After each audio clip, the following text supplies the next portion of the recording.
I always thought my family was like a cozy little bubble. Growing up in Riverside, our house was filled with laughter, love, and the joyful noise of everyday life. I think back to those days often, to the times we'd have dinner together, seated around the old oak table where the warmth of conversation wrapped us tighter than any blanket. But when my father passed away, that bubble burst. They say loss changes everything, and it certainly did for us. Sitting in the living room of our childhood home, my heart raced, anticipation hanging heavy in the air. Barely a week had passed since we buried Dad, but my mother had gathered James and me to discuss inheritance. The word felt so cold, so transactional. The sun streamed through the dusty window, framing my brother like an angel, even as the shadows cast by his smugness threatened to suffocate me. I just wanted to breathe. As I glanced at him, I could see the confidence radiating from his every pore. James, the favorite, always basking in the spotlight, while I stood on the periphery, clenching my fists, the edges getting raw and painful. "Thank you both for coming," Mom said, her voice shaky, clenching a crumpled tissue in her hands. Her eyes were red from crying, but they glistened with unshed tears. "We need to talk about what Dad left us." I nodded, my heart fluttering with feeble hope. This was my chance. Maybe this time I would be seen. "I just want to make sure we do this fairly," I whispered, trying to keep the quiver from my voice. The tremor betrayed me, echoing the fear that was pooling deep inside. "I mean, he worked hard for all of this. We should honor him by sharing it equally." James chuckled softly, a bitter sound like breaking glass. "Come on, Ella, you know Mom has to take care of the family." He smiled, a condescending twist, like he felt he was doing me a favor by even acknowledging my existence. "What do you need money for anyway? You've got the house, that's a big deal, a real asset." The smugness in his tone made me want to retch. I could feel my skin crawl, my nails digging into my palm. "My house," I wanted to scream. "That's not even a fair trade. I need the money too. James has a family to support." Mom cut in, her voice cracking with emotion. "I know it hurts, Ella, but he has children. He needs this to provide for them." Her words dripped like poison, a testament to years of preference that I had long felt but never spoke about. "Children," I echoed incredulously. "Are you serious? What about me? Did I just stop existing the moment you had him?" I could feel the fire rising in my throat, a bubbling anger that threatened to explode if I didn't keep it contained. The walls around us felt literally like they were closing in as my mother wiped a tear with her forearm. "Ella, please." Mom pleaded, her eyes flickering with pain. "This is hard for all of us. I can't divide it." I could feel the ground traversing beneath my feet as the reality of their betrayal sank in. I had thought there might be a chance for reconciliation, a moment where they would realize how their favoritism hurt, but instead I was handed a steaming plate of injustice, unable to absorb the enormity of my loss. "Why does he get it all?" I finally forced out, my voice trembling. "Why is it better for him to be wealthy while I struggle?" "Because it is better," James declared, as if the matter was closed. "You'll have the house, that is plenty. You can turn it into whatever you want." He leaned back, crossing his arms with a sense of victory, truly appearing like the king of the castle. "Plenty," I repeated, anger turning into something steely cold. "Do you know how it feels to struggle for your place, to constantly feel like you are second best?" Even in that heartbreaking moment, I was aware of how raw I sounded, like the wounds of my childhood were reopening, flooding my senses with memories of second choice. "Mom, I can take care of my own family," James said, ignoring my pleas. "You need to think about your grandkids and what is best for them." I felt like a ghost shouting in a room full of people. "You don't think I'm family?" The words cut through my throat, the strain of unacknowledged pain flooding my senses. James turned to me with an infuriating half-smile. "You know you are family, sis. Don't get dramatic. Just look at it like this. You get the house, and I can make sure my kids have stability." The mention of stability felt like daggers each time it pierced through me. I felt invisible again, and the pain of rejection hung in the air like a thick fog, suffocating my spirit. "You don't get it," I burst out, the hurt boiling over. "I'm not some piece of furniture you toss around. I deserve more than just brick and mortar." My voice trembled with a mixture of anger and pain, threatening to spill over into tears. Mom's eyes glistened with a mix of uncertainty and sorrow. "Ella, darling, we can make this work," she offered weakly, but I sensed she was already steering the conversation back towards James. I shook my head fiercely. "You're both making a mistake," I said defiantly. "This isn't just about money, it's about my dignity. You should be thinking of giving me what I deserve, not what you think I can handle." The room fell silent. James exchanged a look with Mom that was more than a mere glance. It was like an unspoken agreement between them, the kind that often left me feeling excluded from the very fabric of my family. "Ella," he said finally, his tone softer yet laced with condescension. "Life isn't fair, you know that. You have to learn to deal with it." Each word felt like a punch to my gut. I stood there processing the enormity of what was happening. I had always fought for my place, always wanted to see my worth reflected back at me from my family's eyes, yet here I was being dismissed, reduced to mere numbers in a financial equation. The silence continued, thick and uncomfortable. I could feel my heart suddenly racing toward fury. I never thought I could feel so alone, not even in a crowd. I glanced around the room, the memories of my childhood being encased in pain. The laughter we had shared, the walls full of photographs and memories, now felt like cruel reminders of a love that was weighted with favoritism. I won't be your consolation prize, I declared, my voice steadying, heart pounding. If I cannot have what I deserve, then I will take what I need. The fierce thought echoed in my head like a battle cry, igniting a distant spark of rebellion that I had tucked away, hoping it would remain dormant. What are you talking about? James demanded, leaning forward, fixing me with a look that was both incredulous and slightly worried. Don't even think about doing something irrational. Feeling overlooked and underappreciated doesn't make me irrational, I shot back. It has made me see that I have nothing to lose. If this is how I am treated, how do you think I should respond? Kindness has got me nowhere. You're being dramatic, James muttered dismissively while I felt the fight within me grow bold. Dramatic, I questioned. You want to talk about drama? How about the lies we've lived in this family? It is all a farce. If this is what you both think I am worth, then you underestimate me. Mom's face was pale, and I saw the flicker of fear in her eyes. Ella, she said again, her voice trembling slightly, please, I can't stand to see you angry. Maybe you should think about the anger in me a little more often, I snapped, finally reaching a breaking point of my own. I do not intend to drown quietly while you both celebrate your good fortune at my expense. And just like that, as the words left my lips, I felt an ember igniting within me, a resolve that whispered that I would be more than a quiet victim in my own story. I will not stand by and let you take everything from me again, I continued, their shock fueling the flames of certainty growing inside me. This is the beginning of something new. I will take what is mine, and this time the family bubble will burst in ways you cannot imagine. I turned on my heels and walked out, feeling the world shift around me. It was painful, but inside that storm of betrayal lay a glimmer of something far more powerful, a fierce will to reclaim myself from the clutches of favoritism and hurt. And that was a journey that only just begun. I pondered for days, brooding over my next moves, searching for that spark of inspiration. I was caught in a loop of memories, revisiting moments of humiliation and pain inflicted by my brother. Images of his smirk as he paraded around the house, basking in the attention our parents inadvertently gave him, flitted through my mind like a ghost haunting a long-abandoned home. The more I sat with these memories, the more they transformed into a hot ember of vengeance smoldering deep within me. Then it hit me. I had old video footage of James during his teenage years. Even then, he created waves of humiliation for everyone around him. I recalled a Christmas gathering, a snowy evening with bright lights and laughter swirling around the room. James, standing tall with his typical air of arrogance, had harshly belittled our father. His voice echoed in my mind, that proud certainty radiating from him. I will never grow up. My heart still ached thinking about the shame etched on our parents' faces like a permanent bruise on their spirits. I couldn't believe I still had those old tapes hidden somewhere in my attic, their existence a faint echo of a painful past. I could hear my own voice in those old family videos, bubbly and carefree, before James's darkness overshadowed our lives. The thought of that footage ignited a fire in me. Oh, the things I could do with that footage. I imagined the shock and disbelief it would unleash, especially considering how James had catered to his narcissism while blatantly ignoring family obligations. Yes, I could weave the perfect plan, one that would not just expose him, but also serve as a cathartic release for the years of torment I had endured. I envisioned a family movie night, a quality time spent together, framed as a walk down memory lane to share cherished moments. It felt risky, but it was my only chance to reclaim my voice, to deflect attention from my stolen inheritance that James had so callously garnered.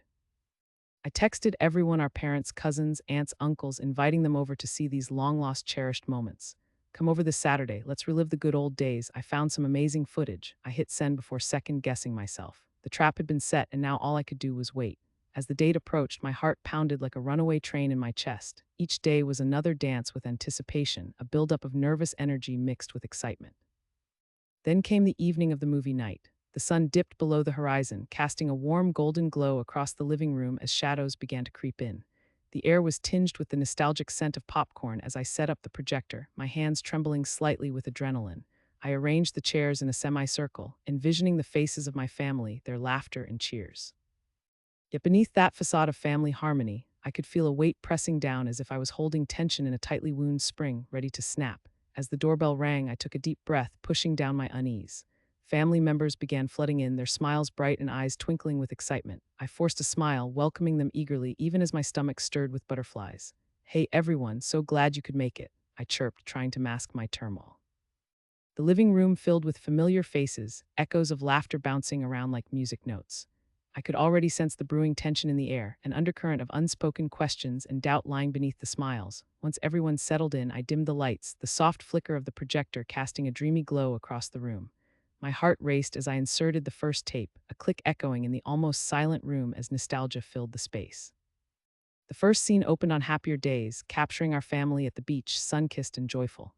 Laughter erupted around me, the amusement resonating like a sweet melody, warm and comforting. But my mind was focused, locked onto the second tape I had hidden away, those irrefutable moments that would expose everything. I withheld my excitement as the first few clips rolled. James was there, young and carefree, before the dark cloud of his narcissism consumed him. For a blissful few moments, I allowed myself to revel in our shared history, in the mundane silliness of childhood before everything fell apart. Yet I could not deny the gnawing anticipation bubbling just below the surface. As the footage scrolled, I watched faces around the room light up in recollection, our parents chuckling at the memories. I felt the energy shift, excitement blending with an undercurrent of tension as the video played snippets of our lives. I made brief eye contact with my parents, longing for their understanding, a silent conversation in their eyes as they too grasped what would come next. Suddenly, the screen flickered to that fateful Christmas gathering. Time slowed as the video captured our cheeks flushed crimson with the warmth of family chaos. I held my breath as I realized this was the defining moment, the moment when everything would change. With shaky fingers, I paused the footage, freezing James in that moment of arrogance and spite. The room gasped collectively as disbelief rippled through my family. What is this? James's voice slashed through the air as confusion painted his expression. Why would you do this? His face turned an alarming shade of crimson, the mask of confidence slipping away as anger twisted his features.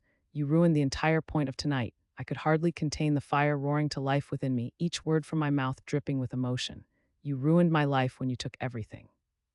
I shouted, the truth unraveling like a tightly wound ball of yarn. Every shred of humiliation I suffered, every moment I felt less than coiled tightly in my heart, shattered into raw honesty. The room fell into a heavy silence as my words hung in the air, tangible and electric. Then the uncomfortable whispers began to ripple through my family. I could see them exchanging glances, their shock morphing into an understanding that perhaps at long last they could see how twisted James's facade really was, and I watched him quiver, his previous bravado crumbling piece by piece.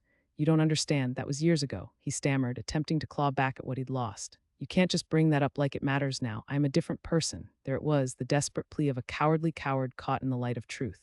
Oh, really? Different? I pushed harder, a smirk creeping onto my lips. You think you've changed while you bled our family dry? Do you think that just erasing those memories makes you a better person? The room intensified with quiet gasps as family members leaned in closer, not wanting to miss a single word. Let this be a lesson, I thought, as I reveled in the tension electrifying the room. This moment was mine, and I would not let it go. The truth poured from my heart, mixing with the raw tremors of vulnerability that had anchored me for years. I stood no longer as the overlooked daughter, but as a fierce being armed with honesty. I have lived under your shadow for as long as I can remember, James. Your laughter always rang louder, your achievements always glossed over my struggles. I fought for my place while you didn't even care. Your mockery during that Christmas hurt more than you could understand. It shattered me, and if I have to face the chaos to reclaim what is rightfully mine, then so be it. The exchange of glances among my family morphed into an understanding that perhaps they too had missed the mark in supporting me. You think this is a joke, James barked, fury rising like smoke. You're nothing but a bitter child throwing a tantrum. Bitter? No, I'm tired of denying my reality, James. I won't be that child anymore, cowering and waiting for your approval. The family has known your facade for far too long. I could feel the truth resonate, seep into the very roots of this moment. Each word I hurled was like an arrow, piercing through him, picking apart the layers of his carefully crafted facade. I felt the electric shift reverberate through the room, whispering secrets of support that had always been there. Perhaps they saw not just a sister's craving for justice, but the foreshadowing of a reckoning. I could finally breathe as I released years of frustration, the shame morphing into validation. The weight of watching his indifference toward our parents, especially as our father had surrendered himself into the shadows of James's light, had become unbearable. With every second passing, I felt more liberated, emboldened in that space surrounded by family. My voice grew steadier, clearer, strengthened by the knowledge that I was not alone.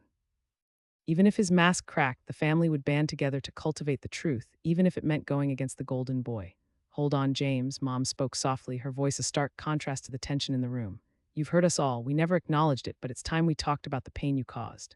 The room filled with silence, punctuated only by his heavy breathing, each face wearing an expression of disbelief. And just like that, the masks began to slip. Glances exchanged, and understanding illuminated as my mother's words hung in the air, weaving a web of unity among us. You can't just win by belittling others, James. Life isn't just about your achievements, it's about lifting those around you. I could see fluid movement under the surface. Conversations brewing like storms, truths ready to be unleashed, personal reckonings to be uncovered. In that moment, I felt powerful, standing at the edge of a precipice, watching my brother's carefully cultivated illusion dissolve like mist in the morning sun. No longer would I fade into the background, nor would I allow his embedded superiority to govern our family dynamics. I had chosen the path of truth for a reason. Sometimes it takes the breaking apart of a facade, the unveiling of shame, to rebuild a family with integrity and respect. As James shifted uncomfortably in his seat, his eyes darting around the room, I felt a jolt of triumph surge within me. I pulled together every ounce of energy left, channeling it into each defining word, each undeniable truth that echoed inside me. Today would be the first step into a new chapter, one where he could no longer hide, one where we would reclaim our family together, united in support, perhaps healing old wounds left festering within. Let this be the last time you think you can use your pride as a weapon, James. I finished, my voice steady and unwavering. The lingering sense of impending change washed over all of us, and I understood. I was no longer the overlooked daughter. Today I would reclaim my voice, and in doing so, perhaps I could restore my family's dignity. As the credits rolled and the darkness of the room enveloped us like a heavy, suffocating blanket. I could almost taste the tension in the air. It was palpable, thick enough to cut through the chatter of muffled voices and the rustle of jackets being shrugged on. I felt a surge of adrenaline rush through me, pulsing with each heartbeat as my confrontation with him reached its boiling point. He stood there just a few feet in front of me, eyes wide with disbelief, mouth slightly agape, revealing the slight tremble of vulnerability hidden behind his polished persona. "You think that this makes you a hero?" He spat, and those words cut through me like jagged glass. The smug gleam in his eyes shattered, revealing the raw anger that had simmered just below his charming surface all these years. "Family is supposed to have your back." His voice was laced with a desperation I had rarely seen, but it did not soften the blow of his words. I took a deep breath, feeling the words brimming at the edge of my throat like a dam ready to burst. Locking onto his gaze, I felt like a warrior ready for battle. "You don't understand what family means, James. Not when you have consistently taken from me and treated me like an afterthought." The words spilled out, hot and harsh, resonating in the silence that followed. I could see the flicker of shock in his blue eyes, the kind of shock that makes you question the very fabric of your existence. For too long, I had been a shadow in his dazzling spotlight, and now I had finally stepped into the light, nudging his carefully maintained world off balance. As my relatives began murmuring amongst themselves, their whispers danced around us, twisting like knives, fueling my confidence. Did they finally see him for who he truly was? My heart raced, each beat feeling like an echo of liberation. There was a flickering hope that spread through the crowd, and I was determined not to let it die. I felt the power swell within me. "You have always been the golden child, the prodigy, the one everyone adored," I continued, my voice steady yet passionate, amplifying with each sentence. "But what did you ever do for me, James? I was always your little sister, second class, a backup plan to your success." His smirk slowly slipped away, replaced with an expression of panic. His eyes darted around the room, searching desperately for allies. He saw their faces, the shocked expressions of disbelief as they scrutinized him like a piece of meat at a butcher's stall. My mother, a woman of grace and warmth, stepped forward, desperate to restore order to our familial chaos. "This is not how we solve our problems," she exclaimed, her voice quivering like a fragile leaf in the wind. The sound echoed, an attempt to gather the pieces of our shattered reality, but I was done tiptoeing around the truth. James's reflexive anger began to create cracks in his status, his facade cracking as he faced the truth in our family's eyes. "You don't know what you're doing," he muttered, his voice quaking. "This is not how family acts." "Family?" I interrupted, feeling my voice rise like a crescendo. "That word seems so hollow when you've taken everything, leaving me with nothing but your scraps. You've made me feel invisible for so long." The growing murmur of relatives was like the drum roll of an approaching storm, a chorus amplifying the gravity of my confession. Their eyes were locked on James, each imperfect note of his crafted image falling away like autumn leaves. Suddenly, with a tangle of emotions, the air was charged. I felt lighter, empowered in ways I had never dared to believe possible. For years, I had cowered in the shadows of his achievements, always smiling, laughing at his jokes, pretending that it didn't pain me to be second best, to be the backdrop of his perfect life. But now it was time to embrace the strength I had buried. "Wake up, James," I pressed, my voice firm and unwavering. The venom in my words hung thick in the air. "You think you can waltz through life without consequences? You're not the center of the universe, and I am not a mere footnote." At that moment, the conversation shifted. The bees buzzing around his cultivated garden of admiration were scattered, their reverence dwindling. I could see the respect falter in their eyes like flickering flames snuffed out by an unrelenting wind. James stood there unmoored like a ship lost at sea, while I stood grounded, my feet firmly planted in the truth. The evening dragged on, but it felt as if time had embraced us in a cloak of sanctity, suspending reality. As the last guests wandered out of our once joyful family gathering, I felt a rush of adrenaline and relief shoot through my veins. The air was still charged with disbelief, and the aroma of burnt popcorn lingered, a tragic reminder of the happy gathering we had anticipated. "Are you okay?" my mother asked quietly as the door clicked shut behind the last of them. There was a concern etched onto her face, and I saw the uncertainty mixed with something else pride. I replied, my voice calmer now softer. I feel free. But inside me, I was still a tempest, a flurry of emotions crashing together. Freedom had come at a price, and that price was upending the comfort of our lives. Would my words change everything? Would they damage the family ties we had struggled to hold on to? It was a weight I hadn't anticipated. In the following weeks, the fallout was catastrophic for him. The family members, once so staunchly loyal to his every whim, started to distance themselves. The phone calls went unanswered. Invitations to brunches and playdates faded, replaced with reluctant, rare conversations filled with polite tension. Did this make me a villain? I did not know. All I could see was James retreating into the shadows, his fortress crumbling, his golden image splintering until he left behind not just his luxury car parked in front of our home, but the remnants of his ego and self-importance. I still remember the day I heard the first quiet whisper during a particularly tense family dinner. Have you noticed he hasn't shown up for Mom's book club since? Well, you know. One of my aunts said, her voice lowered as if the very act of acknowledging his absence might summon him back. He seems distant now. Do you think he understands? My mother gently asked, her eyes worried yet contemplative. His consequences might be bigger than he realizes. I nodded, feeling an unexpected pang of empathy for him. Maybe, but empathy does not mean he gets to treat us as if we are lesser. He must learn. As the crumbs of James's world settled, I felt a shift within our family. My mother and I began to rebuild our bond, slowly, every piece falling into place like jigsaw puzzle fragments. It was fragile at first, a tentative thing. Late-night conversations began to blossom as she opened up about her regrets, her weariness from the past choices that had created this warped family dynamic we had inherited. I should have seen it sooner, Ella, she admitted one night, her voice thick with emotion. I put so much pressure on him, I thought it was encouragement, but it became suffocating. I understand now why things were the way they were, I replied softly, but I'm glad it's out in the open. There was a brightness flickering behind her eyes, a connection that had long been missing. We spoke for hours, our words wrapping around each other like vines seeking sunlight, nourishing a bond that had been severed. As we navigated our shared pain and joy, the scars began to heal. The days turned to weeks, and the hurt lingered like a faint echo, but it was different now.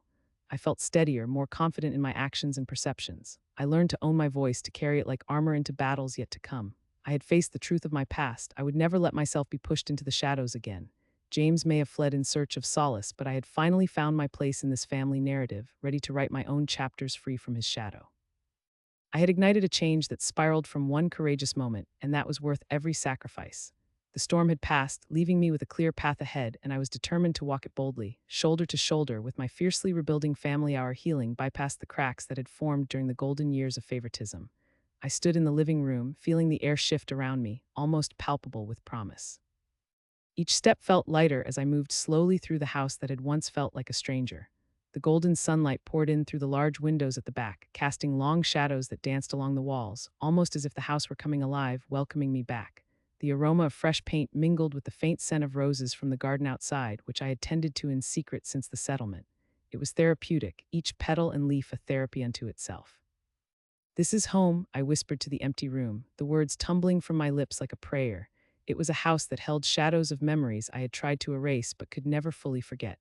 I remembered the clattering of dishes and laughter echoing down the hall, the exuberance of childhood long before the air turned sour with envy and neglect. This room had been the epicenter of warmth, of family gatherings and celebrations, and yet it had also been the very stage upon which my heartache played out, leaving scars far deeper than any blueprints. Ella, my mother's voice sliced through my memories like a blade. I turned to see her standing in the doorway of the kitchen. A warm smile radiated from her face, tinged with a vulnerability that felt new. Can you help me with this? She asked, gesturing to the box of old photographs stacked on the counter. A pang of nostalgia gripped me. Sure, Mom, I walked over, a soft flutter of nervousness swelling within me. I did not expect to feel such a strong connection after all those years. The very act of digging through the past was frightening yet exhilarating. As we sifted through the box, I felt a sense of purpose unfolding. The photographs captured fragments of our family history, frozen moments that told stories of laughter, togetherness, and inevitably pain. Look at this one, my mother said, pulling out a faded picture. We both leaned in closer, our shoulders brushing against each other, a simple touch that spoke volumes. Remember this day, you were so determined to catch the biggest fish, she laughed, her eyes glimmering with remembrance. I chuckled, the memory flooding back. I didn't even catch a fish that day. Just a boot, I rolled my eyes dramatically, nudging her playfully. And you said you thought that was a sign of good luck. My mother chuckled, her laughter ringing out like a beautiful symphony that had been silenced for way too long. How silly we were, believing a boot could be our fortune. But it does represent what we've overcome, doesn't it? Those simple moments, even the failures, they mattered. Her words sank in deeper than I had anticipated.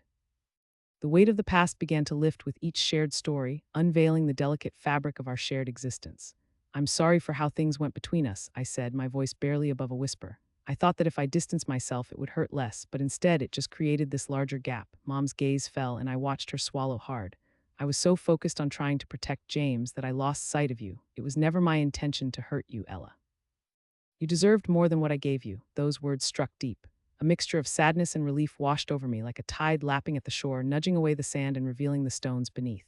I often felt invisible, I confessed, truth spilling from my lips. James was always the star. I didn't know until recently how much that hurt. She nodded, her eyes glistening. You were never invisible to me. I saw you, I just didn't know how to show it. The atmosphere shifted between us. It was as if the air had been infused with a new understanding. I felt emboldened by the courage it took to say those words, and my heart swelled with the warmth of honesty. Can we rebuild? I'm willing if you are, I asked, almost shyly. My mother stepped closer, and I searched her face for hesitation. Instead, her eyes sparkled with something akin to hope. More than anything, I want that. I want us to heal, to be together again. She reached out, drawing me into an embrace. The warmth of her body enveloped me, transporting me back to those childhood moments when I felt safe and loved. I've missed you, she whispered. I missed you too, I murmured into her shoulder. It felt strange and wonderful, this hug. Slowly, the pain of betrayal that sat like a rock in my chest began to dissolve. Let's make new memories, she said, stepping back to look into my eyes. We can paint the living room together, plant flowers in the garden, and figure out dinners as a family again. Just you wait, child. We'll create a tapestry so colorful and rich that it would make the old one weep for joy. I grinned, imagining paint splatters on the floor and gardening tools scattered around. I love that idea. We could even host a barbecue.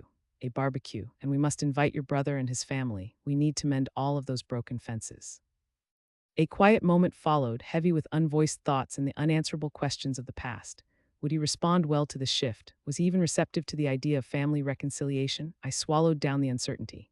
Yes, we can start with small gatherings and work up to larger ones, I replied, my voice stronger than I felt beneath the surface. As we rifled through more photographs, I caught glimpses of us as children, eyes wide with dreams and summer laughter. It struck me how effortlessly joy radiated in those moments. Everything felt so golden and whole. Mom, look at this one. We had the best time at the amusement park that day. Look at our faces. I pointed to the image, laughter exploding from me like a fountain spilling over its edges. Now that's a happy day, my mother agreed. You know, Ella, I want to go on more adventures with you. The thought of shared adventures filled my heart with a warmth I hadn't felt in years. We could explore new hiking trails or take art classes, I suggested, feeling a soft thrill of anticipation bubble within me. Yes, and let's not forget game nights, she added, and her smile widened in excitement. Oh, how long has it been since we sat together on a rainy evening with snacks and laughter? Too long, I sighed, picturing cozy evenings curled up with blankets.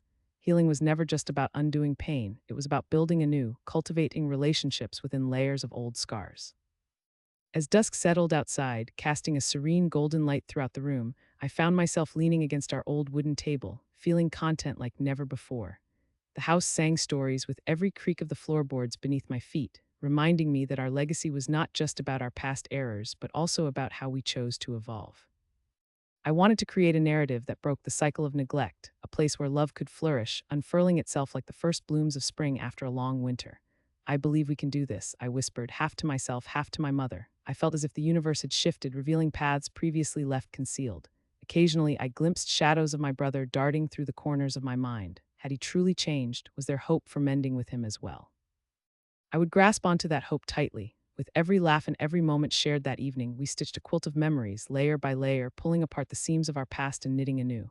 We were resilient. I ached to will my brother into this scene to force a reunion. The taste of sweet longing filled my thoughts as I realized I was ready for whatever might come next. I can't wait for tomorrow, I said, my spirit alive with possibilities. Tomorrow we start our new adventures, my mother assured me, her voice resolute. In the heart of my beloved home, I was not just reclaiming wood and tiles. I was reclaiming my identity, piece by piece, moment by moment. The journey of revenge I once set out on to reclaim respect had transformed into something profoundly more beautiful. In embracing the past, I had unearthed an entirely new foundation of love and connection. Together, we would rise anew as family, no longer defined by past hurts, but guided instead by the promise of what was yet to come. The porch creaked gently beneath me, each sound a reminder of the countless evenings I had spent here, but today was different.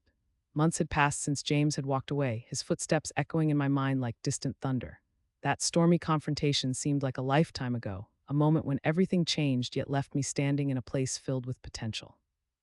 A cool breeze rustled the leaves of the oak tree that shaded our porch, creating a melody of whispers from nature. I took a deep breath, inhaling the sweet scent of blooming honeysuckle that wrapped around the latticework, filling the air with hints of summer. My mother joined me, her presence softening the atmosphere like the sun emerging from behind a cloud. I glanced at her as she settled beside me, clutching a steaming cup of chamomile tea, the warmth of the mug visible in her hands. "Nothing like a good cup of tea to wrap up the day," she said, her eyes sparkling with the kind of tenderness that always made me feel like the little girl who needed protection. I felt an unexplainable sense of calm as we sat silently for a moment, watching the sun dip below the horizon, painting the sky in hues of orange and pink. "It really is amazing how life has a way of forcing us to confront our truths, don't you think?" she mused, breaking the silence. Her voice held a weight that resonated with the experiences we had faced together. I nodded, allowing her words to settle in. "Yeah," I responded, the word feeling insufficient compared to the depth of emotions swirling within me. Instead, I took a sip of my tea to buy myself time, feeling the warmth spread through me. I used to think running from the truth would be easier, but I've realized that's just a prison with no exit, I admitted, the vulnerability creeping into my voice. My mother looked at me, and in her gaze, I saw the pride that had often felt out of reach, overshadowed by James' presence in our family. "Ella, you have turned into such a remarkable woman. You have faced all these challenges and come out stronger. I am genuinely proud of you." Her words enveloped me like a blanket on a chilly night, and I smiled, drawing a deep breath, trying to absorb the warmth radiating between us. "Thanks, Mom. I never thought I would be sitting here feeling this way. I thought I had to be perfect to be worthy of this family, but now I think acceptance is more about being honest with ourselves than seeking approval." The honor of standing strong in my truth felt newly minted, like a fresh scar reminding me of a battle fought and won. I noticed how the shadows danced across our porch, flickering like memories that could never be erased but now held a new meaning. Weight of favoritism felt lighter, replaced with a sense of shared experiences, elements that would ultimately rebuild our family's foundation. "I know it hasn't been easy for you," my mother said, taking a delicate sip of her tea, her words laced with concern. "James's departure hit the family hard, and the echoes of conflict seemed to fill every corner of this house." "It did, but I realized that his choice to run away is not mine to carry," I said firmly, surprised by the strength in my own voice. "I spent too many years feeling less than because of favoritism. I felt like I was living somebody else's story, but now," I paused for a long moment, searching for the right words. "It feels like I have finally found my own narrative. I won't let anyone define my worth based on their choices." "That is so true, sweetheart. Our worth is intrinsic, not dictated by others," she affirmed, squeezing my hand gently. Her fingers felt warm and soft against the rough texture of my calloused palm. It reminded me of our childhood moments, when I needed her to guide me through life's turbulence, moments that built our bond anew. I thought back to the past, to the confusion, jealousy, and anger that had filled my heart after realizing how our family dynamics had shifted. Yet here we were now, sipping tea on our porch on the healing path to something greater. "Sometimes I wonder if James ever thinks about what he left behind," I whispered, feeling a pang of sadness laced with anger. "Not because I miss him, but because I wish he could see what our family could be if he faced our truths with us. It just seems like he ran straight into his own darkness." My mother's brow furrowed, her expression thoughtful. "He is lost, Ella. I wish he would see the love we still have for him, but he has to confront his own demons before anything else. We can't change that." "True," I replied, staring into the distance where the last rays of sunlight melted into the horizon. "Still, I can't help but hope he finds his way back. I want him to understand that the journey back home is not always about what we've lost, but what we can rebuild." "You're so wise beyond your years," my mother replied softly. "I think that is what makes you a beautiful leader for our family moving forward. It takes courage to want to mend what feels broken, but you have the heart to do it." The admiration in her voice filled me with warmth, and I felt a flicker of purpose ignite within. "You know, I think we can create a family legacy unlike the one before, the kind based on respect and authenticity. We are capable of nourishing one another instead of competing for love and attention. That's the way I want to lead us, not through resentment, but through love and acceptance. Ella, the admiration I have for the person you are becoming is immense. It isn't easy to break chains that have bound us for generations, but with your spirit, I believe we can remold what family truly means to us," my mother said, her voice steady and strong. Her words seeped into my mind, visualizing the beautiful clay figures we could mold together, a family shaped through shared experiences rather than comparisons, supporting each other and striving to be better. "Let us take it one step at a time, then," I suggested, buoyed by hope for what lay ahead. "We can start by creating a family gathering, something simple but meaningful. It will be our first step to have an open conversation about the past and how we collectively want to move forward." She smiled broadly, her eyes growing wide with excitement. "That sounds wonderful. I can already see it, laughter filling the rooms with love and joy, and we can celebrate the beauty of each other's uniqueness." "Exactly." I want us to build those connections again, let go of bitterness, and grow into something greater. I am tired of feeling like a ghost floating through my own family, I expressed, my heart racing at the idea of starting fresh. This tea is just the beginning of many conversations we will have to heal. You are remarkable, Ella. You have the heart of a healer, my mother replied, pride radiating from her every word, igniting something deep within me. The sun dipped below the horizon and the sky grew darker. Crickets began to chirp their evening chorus, a gentle reminder of life continuing on. I could feel the moments around us shifting, evolving much like our family would. I could feel the love enveloping us like a blanket wrapping around our shoulders, a defensive shield against past disappointments. Come on, let's go inside. I want to show you some old family photo albums we can revisit together, all those moments that made us who we are, I suggested. Good idea, she exclaimed, jumping up from her seat. Let's dig into our history and weave it into our future. As we entered the house, I looked at the familiar furniture and the paintings hanging on the walls, the portraits of our family through generations, reminding me of stories told and untold. I felt like I owed it to each and every one of them, especially my father, to reshape this legacy and embrace the chaos behind us. With a cup of tea warming my soul and my mother beside me, I realized we were no longer victims of favoritism or betrayal, but survivors. We had the power to build something new, something more resilient. Clarity bloomed, and my hopeful vision of family unity filled me with a surge of determination as we thumbed through the pages of our past, ready to embrace our future together. It was a pivotal turning point, standing on the threshold of transformation. The journey would have its struggles, but I knew in my heart that our legacy would no longer be defined by chaos. Instead, it would be enriched by love, strength, and the willingness to confront our truths together. I could feel it deep inside. This would be our turning point, and I was ready to embrace everything that lay ahead. The real testament of family love, I realized, would be built on a foundation of authenticity and resilience, one where we rise as individuals and grow together. As we flipped through pages, laughter echoed through the rooms, weaving a new song of hope, a melody that would guide us toward a fresh beginning.